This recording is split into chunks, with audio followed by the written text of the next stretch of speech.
Hi everyone, this is Prem. Today ఒక topic అదేంటంటే ఇన్స్టిట్యూట్లో జాయిన్ అవ్వాలా వద్దా. ఇది చాలా మంది ఉన్న స్టూడెంట్లకు కూడా ఒక క్వశ్చన్. ఈ క్వశ్చన్కి ఆన్సర్ చెప్పేలో మరికొన్ని ప్రాబ్లమ్స్ మీద కూడా నేను డిస్కషన్ చేస్తాను ఈ వీడియోలో. అది ఏంటంటే ఇప్పుడు ఒక బీటెక్ అయినా ఒక డిగ్రీ అయినా లేకపోతే ఒక సమ్ కెరియర్ గ్యాప్ ఉన్న స్టూడెంట్లకి కొన్ని ఇష్యూస్ ఉన్నాయి. ఆ ఇష్యూస్ ఏంటంటే వాళ్ళు జాబ్ కొట్టడానికి వాళ్ళకి కొంత స్కిల్ అనేది కావాలి. ఆ స్కిల్ వాళ్ళ దగ్గర ఉందా లేదా అనేది మాత్రమే కంపెనీ చెక్ చేస్తుంది. నీ దగ్గర స్కిల్ ఉంది అంటే నువ్వు ఇంటర్వ్యూలో పర్ఫార్మెన్స్ చేయగలిగితే వాళ్ళు నీకు జాబ్ అనేది ఇచ్చేస్తారు.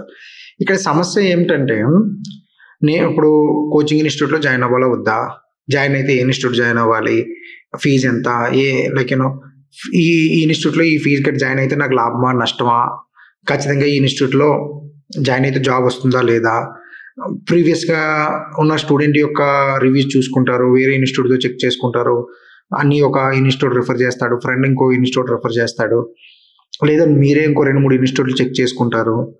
ఇదంతా టైం వేస్ట్, ఇది అది ఇది అని ఒక మంచి ప్రీమియం టైం అనేది వేస్ట్ చేసేస్తాం. ఇప్పుడు బీటెక్ అయ్యి 4 ఎగ్జామ్స్ అయిపోయిన తర్వాత నుంచి ఈ డిసెంబర్ నవంబర్ వరకు మన ఆలోచనలతోటే గడిపేస్తాం. నేను మీకేం చెప్తున్నానంటే నువ్వు ఎఫర్ట్ చేయగలిగితే ఏదైనా ఒక ఇన్స్టిట్యూట్ జాయిన్ అవ్వు నీకున్న బడ్జెట్లో.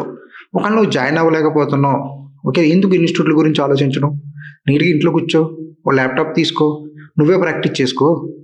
నీకేం కావాలో జావా నేర్చుకుంటావో ఆన్లైన్లో బోల్డ్ ఉంటాయి, ఫ్రీగా యూట్యూబ్లో దొరుకుద్ది, కూర్చొని నేర్చుకో. నువ్వు నేర్చుకోవడం కదా కావాలి, కోచింగ్ ఇన్స్టిట్యూట్లో జాయిన్ అవ్వడం కాదు ఇక్కడ ఇంపార్టెంట్. నువ్వు స్కిల్ నేర్చుకుంటే నీకు ఒక కంపెనీ కూడా ఉద్యోగం ఇస్తాడు. ఆ ఉద్యోగం బేస్ చేసుకొని నువ్వు ముందుకెళ్ళగలుగుతావు. ఇక్కడ నువ్వు ఖాళీగా ఉంటే నీకు మాత్రమే నష్టం కాదు, లేదా ఈ కుటుంబానికి మాత్రమే నష్టం కాదు, ఈ దేశానికి కూడా నష్టం. ఎందుకు ఈ దేశానికి నష్టం అంటున్నానా, మీకు ఉద్యోగం ఉందనుకోండి, మీరు ఒక మంచి మొబైల్ కొంటారు, లేదా ఒక మంచి బైక్ కొనుక్కుంటారు, మంచి కార్ కొనుక్కుంటారు, డైలీ ఒక ఎక్స్పెన్సెస్ అవుతాయి. ఇవన్నీ కూడా ఈ దేశానికి ఆదాయాన్ని ఇస్తాయి. కనుక నీ ఉద్యోగం అనేది దేశ సేవ కూడా. కనుక చాలా బాధ్యతగా నీ మీద నువ్వు ఎంత బాధ్యతగా ఉంటావో నీ యొక్క ఉద్యోగం అనేది దేశ సేవతో సమానం. ఖాళీగా ఉండి ఎక్కువ ఆలోచించుకో. నువ్వు సపోజ్ నువ్వు ఒక పైథాన్ నేర్చుకుందాం అనుకుంటున్నావు, ఓపెన్ చేయి, వాట్ ఈస్ ద పైథాన్, ChatGPTని అడుగు, మంచి ఆన్సర్లు ఇస్తుంది.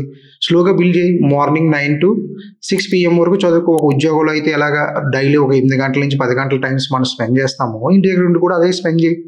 డైలీ ఇంటర్వ్యూలకి అటెండ్ అవ్వు, జాబ్స్ అప్లై చేయి. ఇవన్నీ చేయకుండా క్వశ్చన్లు వేసుకొని ఎందుకు అలా కాలక్షేపం చేయడం. ఇప్పుడు అందరూ అదే చేసి ఉన్నాం కాబట్టి చెప్తున్నాను, అంత చేయాల్సిన అవసరమే లేదు. కంపెనీలకి ఉద్యోగాలు చేయడానికి మనుషులు కావాలి. నువ్వు నేర్చుకోలేదు అని నేను అనను, ఎందుకంటే నువ్వు నేర్చుకున్నది వాళ్ళకి సరిపోవడం లేదు. కనుక వాళ్ళకి ఏం కావాలో అనేది నువ్వు నేర్చుకోవాల్సిన బాధ్యత నీకు ఉంది. కనుక నువ్వు మౌనంగా దీర్ఘ ఆలోచనలో కానీ, లాంగ్ థింకింగ్ కానీ, ఓవర్ థింకింగ్ కానీ ఆపి, నీ దగ్గర డబ్బులు ఉన్నాయి, ఎఫర్ట్ చేయగలుగుతానంటే ఇన్స్టిట్యూట్లో జాయిన్ అవ్వు. లేదు నాకు సెల్ఫ్గా నేర్చుకోగలుగుతాను అనుకుంటే సెల్ఫ్గా నేర్చుకో. నువ్వు ఎంత తెలివైనడివి, నీ ఇండివిజువల్ క్యాపబిలిటీస్ అని నీకే తెలుసు ప్రపంచంలో ఎవరికైనా. కనుక నీ క్యాపబిలిటీస్ అంటే కరెక్ట్గా నువ్వు అర్థం చేసుకో.